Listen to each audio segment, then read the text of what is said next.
di ayat 10 itu faqultu astaghfiru rabbakum innahu kana ghaffara. Di lisan Nabi Nuh alaihissalam sudah diajarkan ya, sejak eranya Nabi Nuh alaihissalam bahwa orang-orang yang berbuat salah itu ya diingatkan potensinya. Ada rahmat Allah Subhanahu wa taala untuk memperbaiki kesalahannya sehingga menjadi saleh.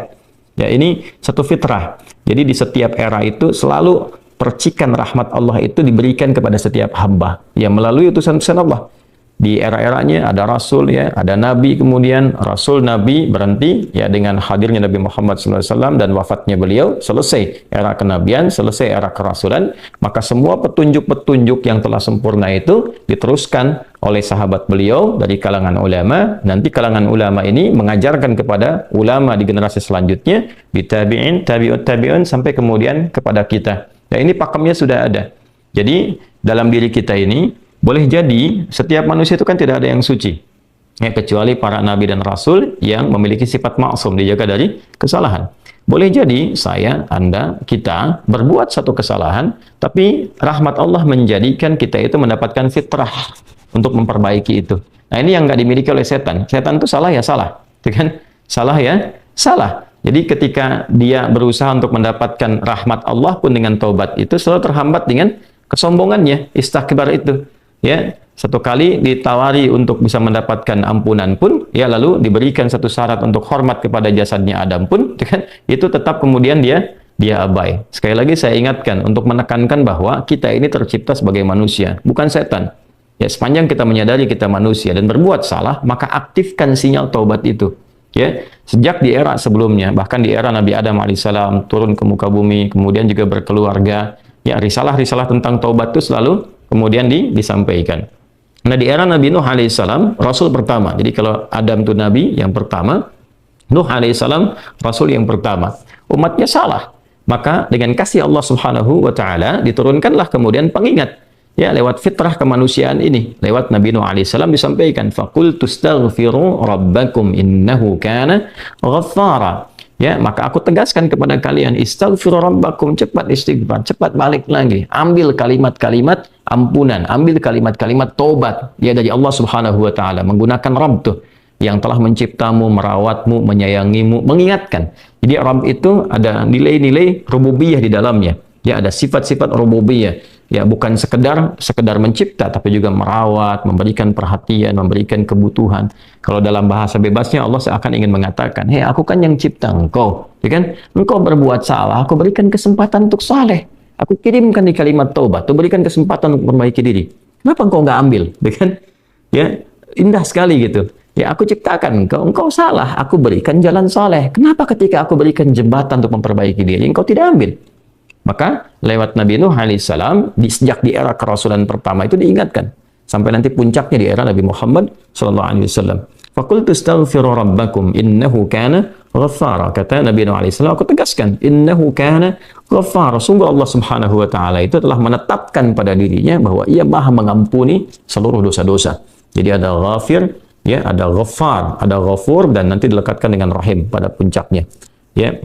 Misalnya di surat Ghafir, di ayat yang ketiga, Ghafiridz dzambi wa qabilit taubi, itu menggunakan kata ghafir. Lalu kalau kita jadikan superlatif, ya, dinaikkan lagi tingkatnya menjadi lebih banyak, terus mengampuni dosa, mengampuni lagi, itu dirubah kalimat dari ghafir menjadi ghaffar. Kalau tanpa batas diberikan kemudian sifat yang ketiga yaitu ghafur.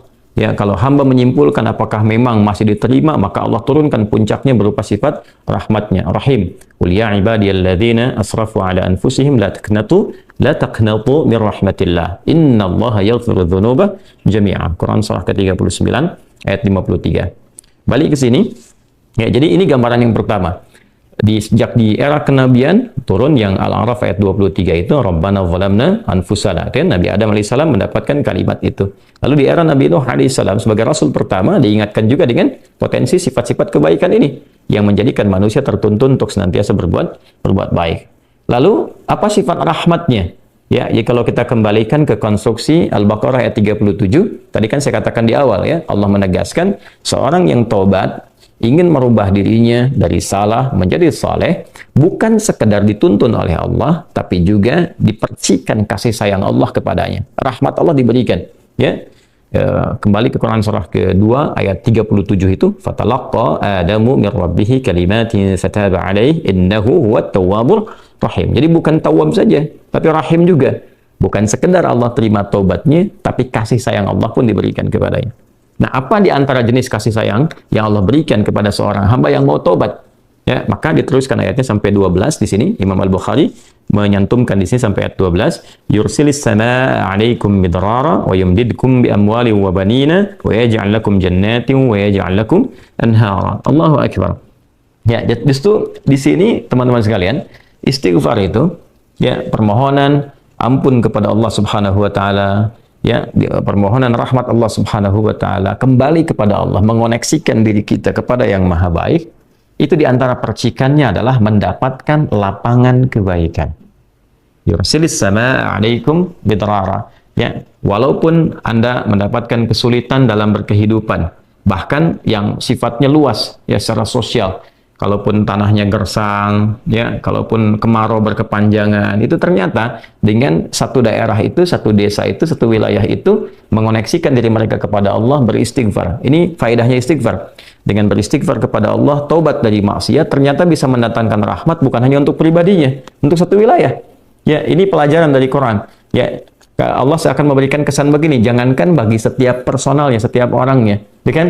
Ada masalah sekampung pun, contohnya kekeringan misalnya, contohnya kemarau, lalu sekampung itu, ya, atau ada orang-orang soleh di situ yang membiasakan taubat kepada Allah, istighfar kepada Allah, mengoneksikan dirinya kepada Allah, ya kan?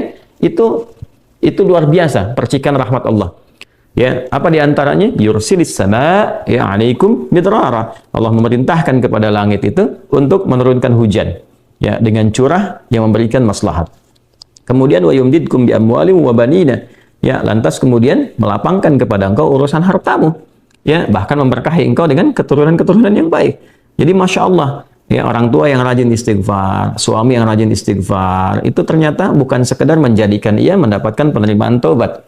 Dia berhenti dari perbuatan maksiat, usaha-usaha yang tidak baik, dagang yang tidak benar, itu kan perbuatan curang, ya, perbuatan menipu, perbuatan-perbuatan yang tidak elok, korupsi, jauhi potensi itu. Disogok dia hindari, diajak korupsi dia jauhi dan sebagainya. Lalu konsisten pada kebaikan dan dia isi dengan istighfar.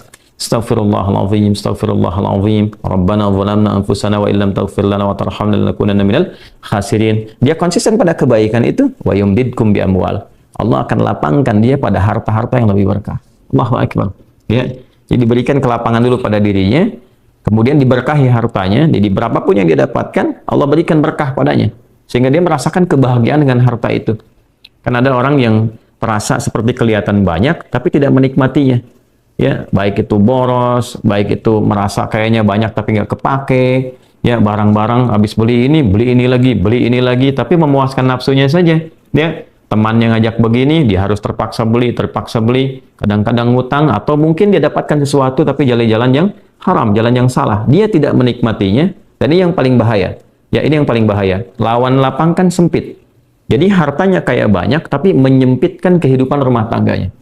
Ya, hubungan suami istri jadi nggak enak, dengan anak jadi nggak nyaman. Itu ciri keberkahan biasanya. Ya, ciri keberkahan yang tidak didapatkan. Jadi kalau berkah itu dapat, walaupun terlihat kuantitasnya nggak sama dengan orang, dia 100 juta, ini 1 juta, tapi kenikmatannya luar biasa. Ya, di rumah ada kebahagiaan, hubungan menjadi nyaman, apa yang ditata itu bermanfaat, yang dimakan menjadi daging, dari daging itu terkonstruksi menjadi pengetahuan, jadi macam-macam, jadi energi, ya energinya dipakai pada kebaikan. Sebaliknya yang terlihat seperti banyak, kayaknya banyak nih, ya, tapi tidak memberikan kebahagiaan. Di rumah nggak bahagia, tidak memberikan dampak energi positif, ke ibadah jadi malas. Ya, itu ciri pertama kalau harta kurang berkah itu, apalagi tidak berkah, itu pasti menurun kesolehannya, meningkat kesalahannya. Pasti itu. Ya, jadi mulai menurun nih, sholat mulai menurun, baca Quran mulai menurun. Nah, kesalahan mulai meningkat. Makan mulai salah, minum mulai salah. Yang tadinya minum yang baik-baik, sekarang minum yang tidak baik dan sebagainya. Nanti kalau sudah begini, pasti hubungan di rumah tangganya pun nggak akan jadi baik gitu. Ya, dan itu akan terbawa dalam kesempitan. Nah, cara untuk mengatasi itu, ini balik ke Quran surah Nuh tadi, di ayat 10 sampai dengan ayat 12. Kalau kita menyadari kemudian itu salah, lantas ingin memperbaiki diri, kembali kepada Allah, perbaiki diri kita, ya, lalu mengingat Allah, menyesali apa yang telah dilakukan, berjanji untuk berbuat baik, itu tidak tanggung apa yang Allah jawab. Ya, Kalaupun ada satu kelapangan yang tidak berkah tadi, diganti oleh Allah, dihilangkan yang kurang baiknya, dilapangkan dengan yang baik-baiknya. Lalu setelah itu dijaga keluarganya. Jadi memberikan kesan bahwa ada hubungan yang korelasi secara langsung antara harta dengan keluarga, dengan anak keturunan. Jadi hati-hati, saya ingatkan kepada para ayah, pada saya pribadi dan kita semua, jangan sampai membawa yang haram ke rumah. Sekali lagi, jangan sampai membawa yang haram ke rumah. Jadi kalau istri sudah memasak itu di dapur, menjadi makanan, dikonsumsi oleh anak-anak jadi daging, ya, dikonsumsi jadi daging nih, itu jadi karakter. Ya, itu sudah fitrah, sudah umum begitu. Jadi kalau dia baik, akan membentuk kebaikan. Kalau nggak baik, akan merubah ya, pada keburukan. Kontrolnya susah di situ. Ya, sangat sulit sekali. Nah, caranya tadi kembali kepada Allah, tinggalkan yang kurang baik tadi, nanti Allah rubah. Ya, cara dia mendapatkan harta itu, walaupun awalnya terlihat nggak nyaman, karena kan merubah diri, mengeluarkan yang kotor dulu. Ya, ya kalau terlalu banyak kotoran, mandi kan ya agak cukup pekat tuh mandinya, bersihkan lagi, terasa nggak seperti biasa. Tapi setelah dibersihkan semua jadi enak kan? Nah itulah agama begitu, dibersihkan yang kotor itu kayaknya awalnya nggak enak, tapi kemudian hati jadi lapang. Yang diberikan kelapangan hati dulu. Ya begitu hatinya lapang, baru nanti Allah buka jalan. Ya setelah hatinya lapang, bagus, dan dinilai baik ini punya kemampuan untuk bertindak dan mengelola apa yang didapatkan, dilapangkanlah rezekinya karena dia sudah dinilai pandai untuk mengelolanya. Setelah itu diperbaiki keturunannya. Ya.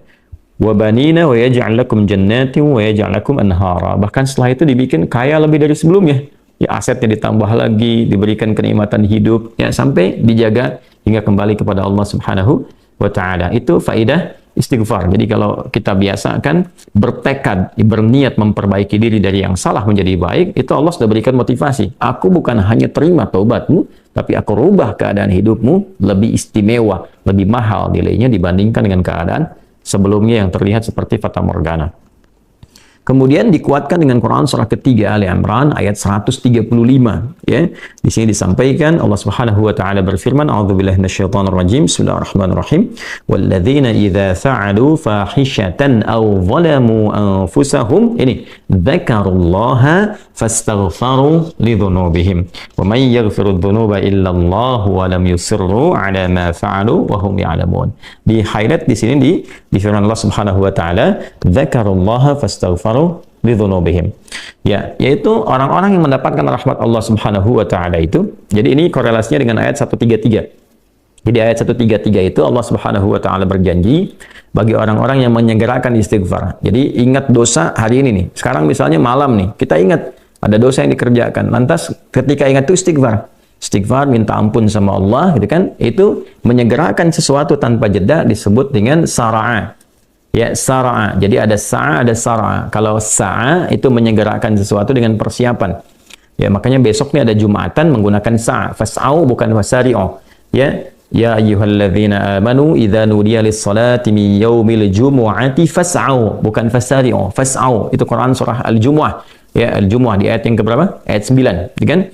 Allah menyampaikan fas'au ila dzikrillah. Bersegera, tapi siap-siap dulu. Mandi dulu, pakai wangian dulu dan seterusnya. Tapi kalau dia bersegera cepat, nyaris tanpa jeda, itu menggunakan sarah. Sehingga guru-guru mengatakan bisurah, cepat, nggak usah banyak jedanya, ya kan? Nah, di Ali Imran ayat 133 Allah berfirman, "Wasari'u ila maghfiratin min rabbikum." Kalau engkau merasa ada salah, bergegas, jangan tunda-tunda. Ya ingat malam ini, jangan tunda besok. Gimana kalau kemudian tengah malam meninggal? Ya, segera istighfari. Nah, orang yang menyegerakan istighfar saat ingat kesalahan, apa yang didapatkan? Wa jannatin arduhas samawati wal ardu uiddat lil muttaqin. Maka orang ini akan diberi harapan oleh Allah, ya diperkenankan untuk memohon, bahkan ketika pulang disiapkan surga untuknya seluas langit dan bumi. Dan itu bagian dari sifat takwa. Jadi takwa itu bukan sekedar amar ma'ruf. Saat Anda ingat sholat, Anda ingat puasa, ingat baca Quran. Tapi takwa juga ada bagiannya nahi mungkar. Saat Anda ingat salah, lalu Anda taubat. Ya, saat Anda ingat salah, Anda pengen jadi soleh. Saat Anda ingat maksiat, Anda ingin taubat. Itu bagian dari takwa. Nah, bagaimana kemudian cara mengimplementasikan itu semua? Nah, ini poinnya. Ya, walladzina idza fa'alu fahishatan aw zalamu anfusahum dzakarullaha fastaghfaru lidzunubihim. Itu orang-orang. Ini menggunakan, sering diterjemahkan dengan orang-orang yang, gitu kan? Walladzina, alladzina disebutkan 1080 kali dalam Al-Quran setidaknya. Ya mencakup semua tanpa batas, laki-laki, perempuan, besar, kecil, tua, muda, punya jabatan, tak punya jabatan, semua tanpa kecuali. Artinya semua orang dengan keadaannya berpotensi berbuat salah. Ya, kecuali tadi Nabi dan Rasul yang punya sifat maksum. Ya, Allah jaga dari kesalahan. Kita yang bukan Nabi, bukan Rasul, itu berpotensi salah. Apapun profesinya, apapun jabatannya, apapun tugasnya, berpotensi salah. Ya, pun demikian termasuk saya. Pasti salah, pasti. Nggak ada yang nggak salah. Jadi kalau ada yang mencari kesalahan, misalnya saya pribadi, pasti menemukan. Pasti. Dan percuma mencari kesalahan manusia. Karena pasti ditemukan. Ya. Dan ini catat yang paling penting. Hindari mencari-cari kesalahan itu, karena kita tidak tahu bahwa mungkin ketika seorang divonis salah itu, dia sudah mengistighfari, sudah mentaubatinya. Ini poin besarnya. Hati-hati gitu ya, hati-hati. Karena itu Nabi selalu menganjurkan mencari kebaikan orang, menyebutkan, meneladaninya, alih-alih mencari kesalahan seseorang. Ya kenapa? Karena pasti ditemukan. Tapi yang tidak pasti itu, kita nggak bisa memastikan orang itu sudah taubat atau belum. Yang paling bahaya adalah mencela orang, mencari kesalahan orang, mencaci orang yang sudah dia taubat dan taubatnya diterima orang, diterima Allah Subhanahu wa taala. Hati-hati ya, mencari kesalahan orang, mencela orang, ya kan? Yang dia sudah mentaubati kesalahannya dan taubatnya diterima oleh Allah Subhanahu wa taala. Allahu akbar. Itu azim, itu hati-hati ya. Ya, sesuatu yang besar sekali dosanya di sisi Allah Subhanahu wa taala. Nah, ini kembali ke sini, ketika seseorang dia sadar berbuat salah, dia salah. Alladzina, semua orang potensi salah. Ya, idza fa'alu fahisyah. Ketika dia berbuat fahisyah.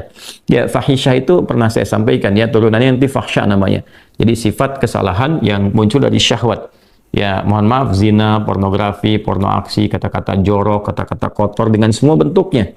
Baik itu di media sosial, digital ataupun juga di praktikal yang nampak secara fisik misalnya, itu jelas salah. Jelas dosa. Ya, al-zalamu anfusahum, atau bentuk mungkar, menempatkan suatu bukan pada tempatnya.